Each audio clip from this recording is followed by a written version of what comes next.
Good evening, good evening. Mia do afienyi pagbana novitulo resharike aturumami afienyi ya. Church of Christ negabaro apama. Iyade abaleke mikatamenya na back to the Bible wana sikela tuma. Yenye ya seminala.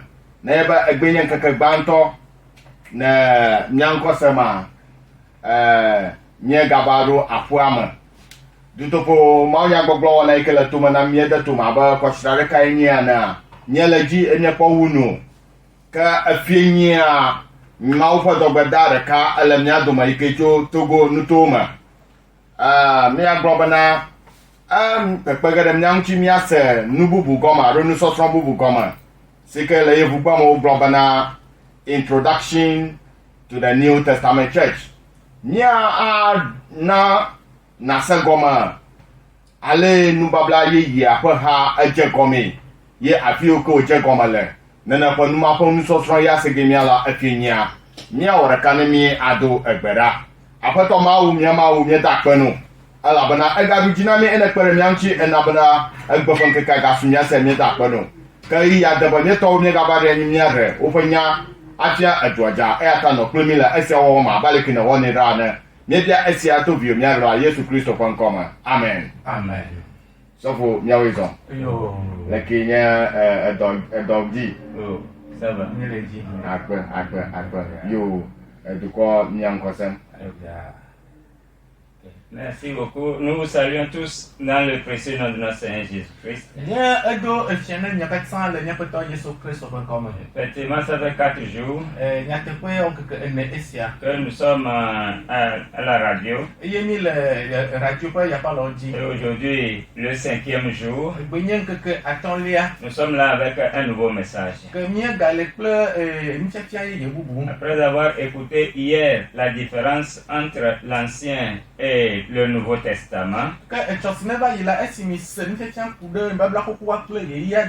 nous voulons parler de quelque chose de très particulier au Nouveau Testament. Église. L'Église, avec sa compréhension au niveau du grec, qu'il s'agit de l'assemblée de ceux qui sont appelés hors du monde. Quand on parle d'église, on ne veut pas parler de bâtiment, mais on parle d'un regroupement des hommes. Dans le domaine spirituel, ceux-là qui ont écouté la voix de notre Seigneur Jésus-Christ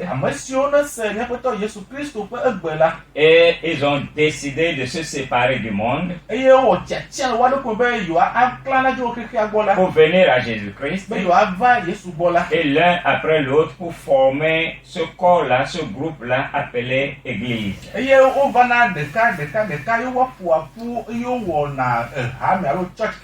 Ok, nous allons commencer avec un premier passage en Éphésiens chapitre 5.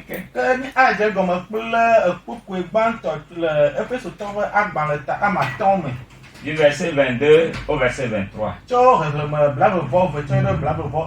Là, on nous dit: Femmes, soyez soumises à vos maris. Soyez les femmes. Oui, soyez soumises à vos maris comme au Seigneur. Verset 23. Car le mari est le chef de la femme, comme Christ est le chef de l'Église, qui est son corps et dont il est le sauveur de l'Église. Le mari est le chef de la femme,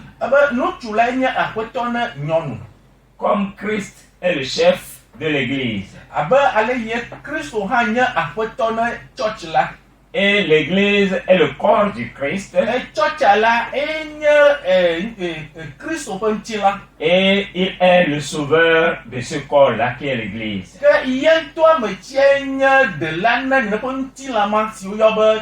Remarquons qu'on parle ici de l'église au singulier.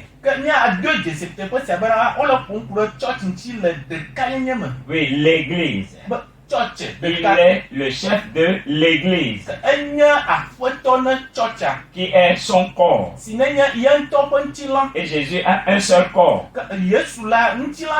Et il est le sauveur de ce corps-là. Donc nous voyons dans ce passage comme que le Saint-Esprit prend la relation entre Christ et son Église, la relation, pour donner comme modèle aux mariés de suivre.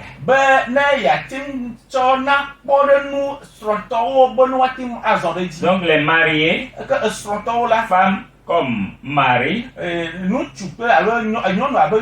doivent suivre la relation qui existe entre Christ et son Église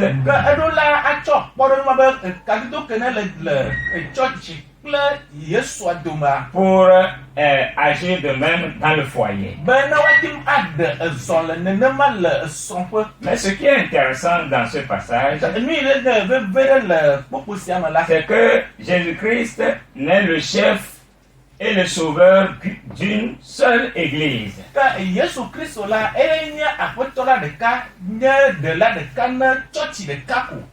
Il n'est pas le chef et le sauveur de beaucoup d'églises.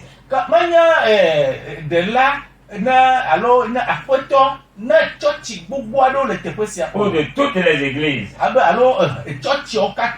Mais d'une seule église qui est son corps. Ça veut dire de son église. Donc, Jésus exerce la chefferie, la domination sur son église seule.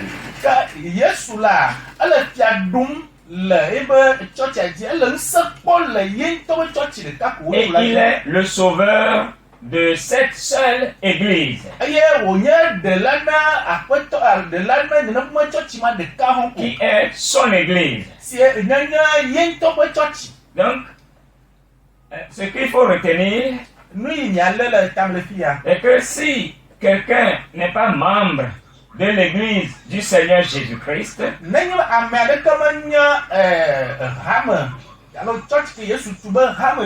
si quelqu'un n'est pas membre de l'église du Seigneur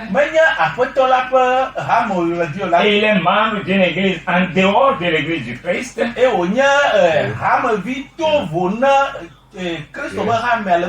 il est perdu.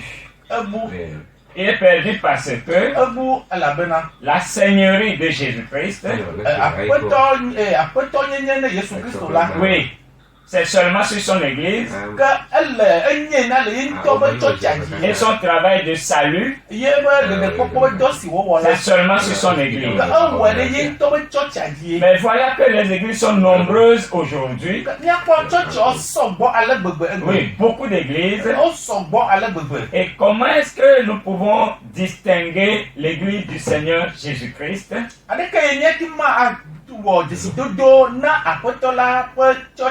Que si quelqu'un veut appartenir à cette église,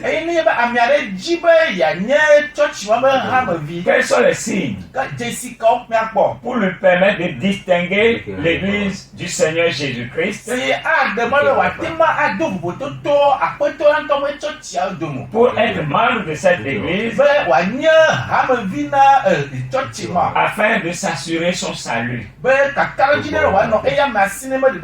C'est ça qui va nous amener à parcourir des passages dans le Nouveau Testament pour découvrir quelques signes. Donc, d'abord, il y a des signes liés à la fondation de l'Église. Ba miakpo Jesse dodo ado kene wore kakple chachama gomedope. Nous allons lire pour continuer le passage en Matthieu 16. Ke mia yidi ahun popwe le no Matthieu tamawe adin. Du verset 13 Cho jusqu'au verset 19. Il dit Jésus étant arrivé dans le territoire de Césarée de Philippe,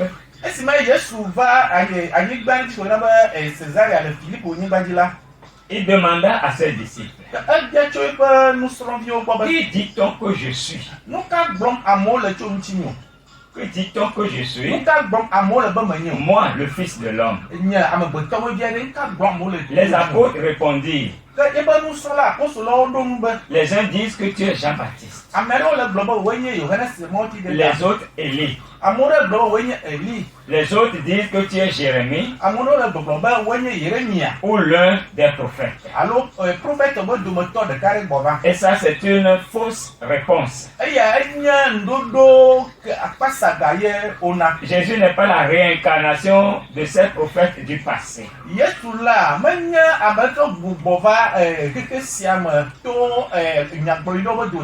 Okay. Et vous, leur dit-il, qui dites-vous que je suis? Simon Pierre répondit, tu es le Christ, le Fils du Dieu vivant.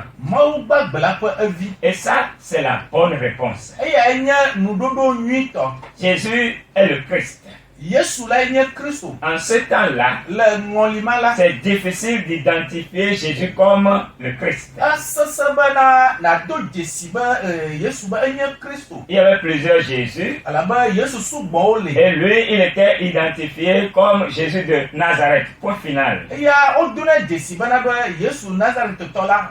Mais le reconnaître comme le Christ, le Fils du Dieu vivant, c'était difficile, c'était impossible. Alors, Jésus reprenant la parole, il dit à Pierre, tu es heureux, Simon, fils de Jonas, car ce ne sont pas la chair et le sang qui t'ont révélé cela, mais c'est mon Père qui est dans les cieux. Et au verset 18, il dit, et moi, je te dis que tu es Pierre, mais sur ce roc, je bâtirai mon église, et que les portes du séjour des morts ne prévaudront point contre elle. Pierre, tu as révélé que je suis le Christ, le Fils du Dieu vivant. Le Christ, le Fils du Dieu vivant. Oui, c'est pas toi-même. C'est mon Père qui t'a dit cela. Et moi aussi j'ai quelque chose à te dire. C'est que toi tu es Pierre. Et que sur cette pierre, je bâtirai mon église. Et que les portes du séjour des morts ne prévaudront point contre elle.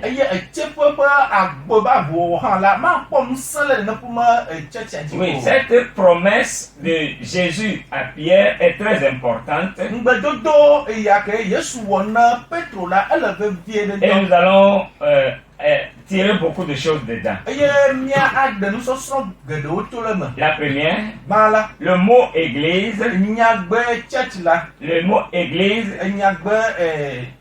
quand vous commencez à lire la Bible, c'est la première fois qu'on rencontre ce mot. Sinon, avant, il n'y a pas église. C'est Jésus qui a prononcé ce mot pour la première fois en promesse à Pierre qui va bâtir son église. Et il dit, je bâtirai mon église sur cette pierre.